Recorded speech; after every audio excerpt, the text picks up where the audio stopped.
I really, really want something that isn't happening. I really, really want something that isn't happening. I really, really want something that isn't happening. I really, really want something that isn't happening. I really, really want something that isn't happening. Where's my vibration on what isn't happening? So how can the universe give me something that I want to happen when my vibration is totally about what isn't happening? And so by giving up, as he did, by saying, never mind, I'm going to release the tension. I'm going to withdraw my attention from the fact that it is not happening. Now his desire became the strongest component, and in the vortex he goes. You sort of kind of get how it works?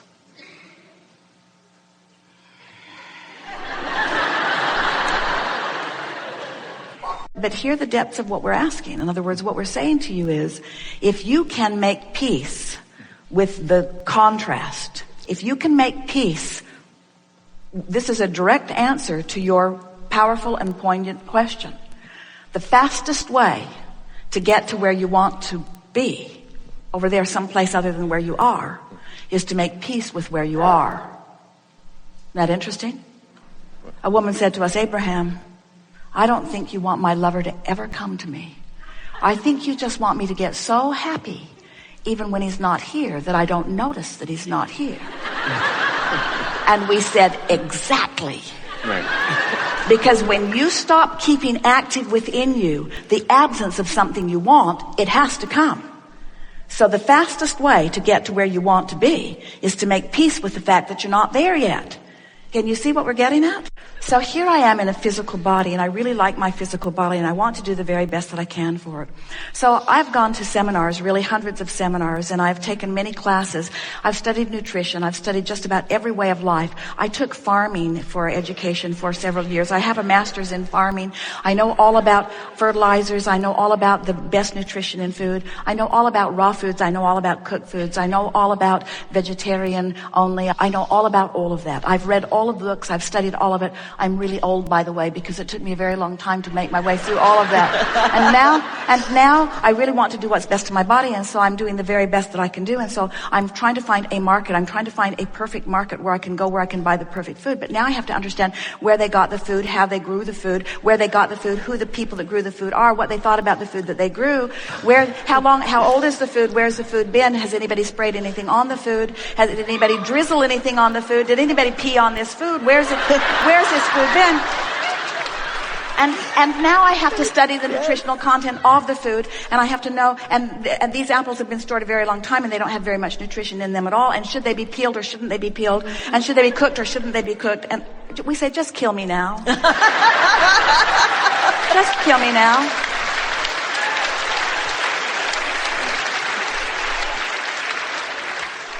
Or get in the vortex. You can accept that you are vibration first and foremost, and that your body is an extension of that. You can understand that you are a vibrational being, and that the basis of that which you are is vibrational, that the source of you is vibrational. You can understand that everything that you see here in this flesh, blood, and bone is an extension of vibration, and you can tend to your vibration first, so that when you are eating whatever it is that you are eating, you are not filled with the resistance that keeps it from giving you what you want it to give you. In other words, have you looked around the variety of that which you eat and the variety of that which you believe?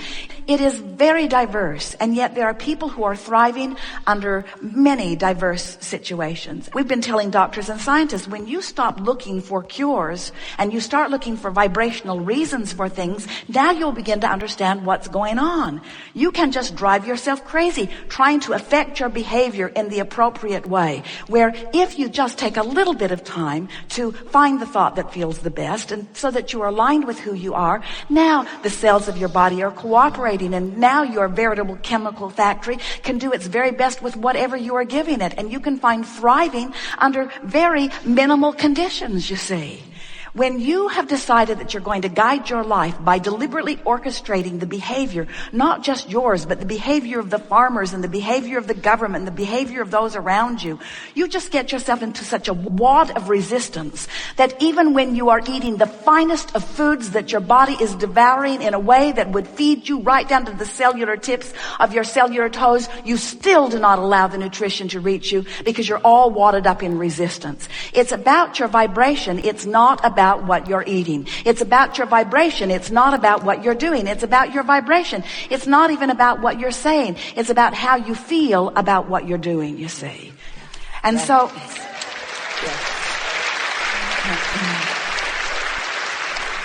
when very well-meaning people plead their case to you about the perils of this or the perils of that, what you have to do once you've gotten yourself into a place of alignment is just thank them for their consideration and thank them for their concern about you and assure them that you are on it and that you're working things out in your own way. We are not for a moment suggesting that you shouldn't want to help.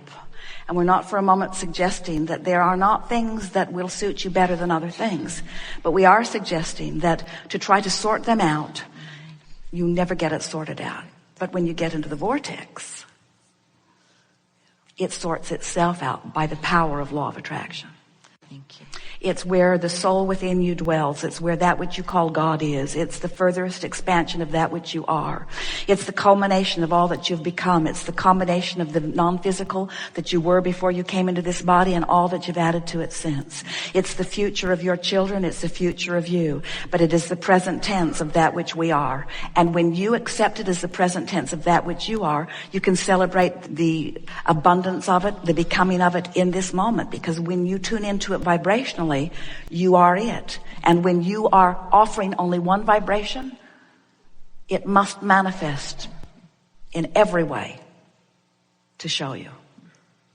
As people come forth, we'll call you one at a time and we will visit with you about whatever is on your mind. It is our powerful intention to assist you in getting into the proximity of this vortex of creation. Because if you are not somewhere near the solution that you seek, you won't hear our answer, even though it will be brilliant. You have to be in the vibrational vicinity of what you're reaching for, which means in many cases, you have to distract yourself from what's been bothering you. Because do you know, the vibrational frequency of a question and its answer are very different frequencies. The vibrational frequency of a problem and a solution are very different frequencies. And so we want this forum to be an opportunity for you to listen and feel and come into vibrational concert with who you really are, which means we're going to do our best to distract you from the vibrational patterning of what's been holding you apart from who you are. We want you in the vortex. That's where you belong. But we don't ever want to imply that you should just get in there and remain in there. You'd have to croak to do that. You came forth in physical form with the distinct intention of exploring contrast for the purpose of expansion, for the purpose of joyous expansion. Not one of you said, I'll go forth and I'll struggle and strive and I will launch rockets, but I won't go. I'll just stay there in my lackful, mournful, complaining existence.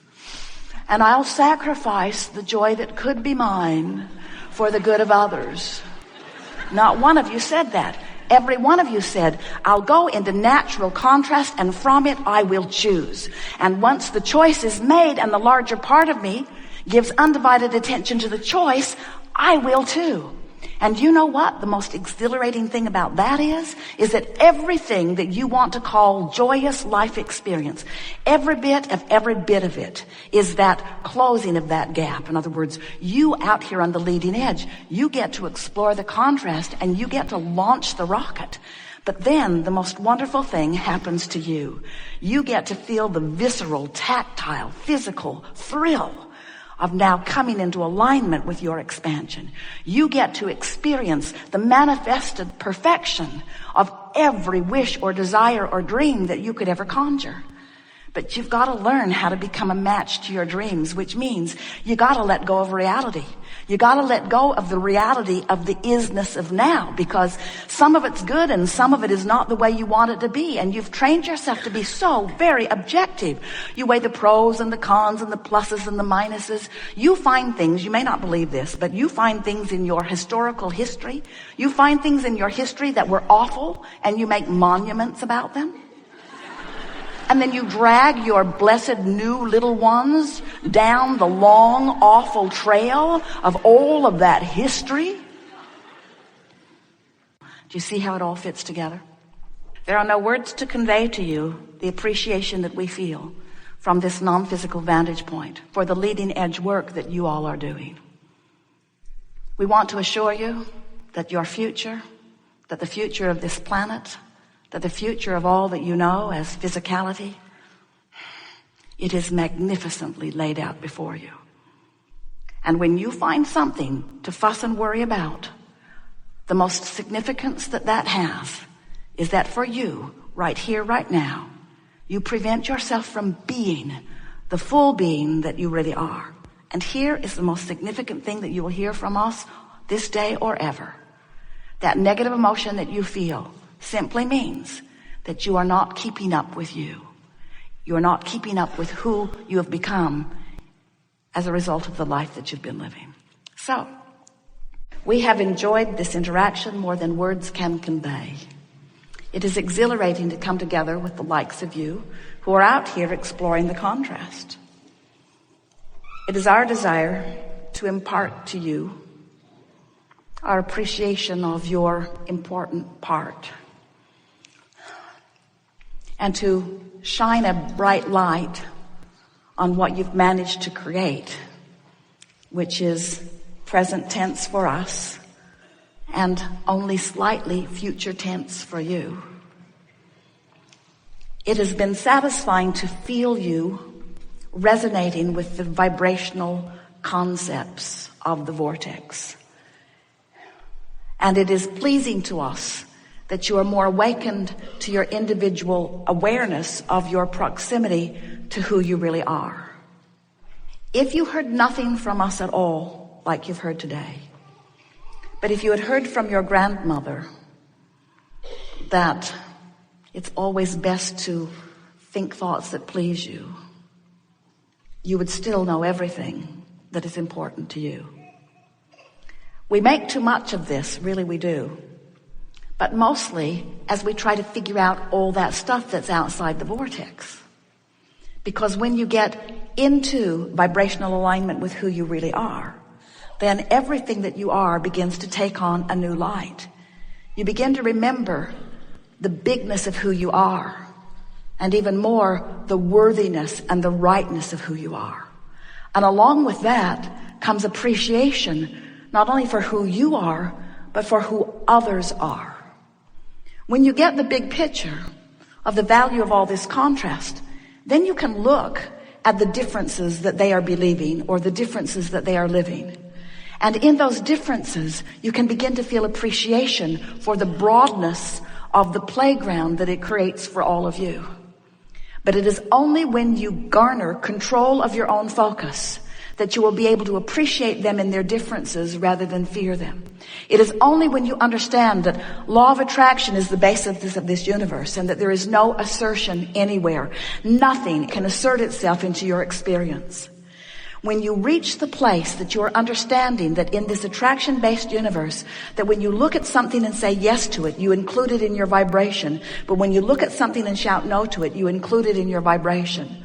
But even more important, when you look at something and shout no at it, and it gives you that awful feeling that you call any number of negative emotions, that what it really means is you are taking a vibrational stance, a mental stance, a human physical stance that the source within you is not taking. And in doing so, you have created a departure, a temporary vibrational departure from the whole of that which is you. And therein lies your struggle. And therein lies 100% of your struggle. The only struggle that exists in the human experience or any other, but it's mostly struggle in the human experience, exists because your life has caused you to expand, and for some screwy reason, you're not taking the expansion. Not yet, at least. We've enjoyed this immensely. There is great love here for you. And as always, we remain eternally and joyfully and expectantly incomplete.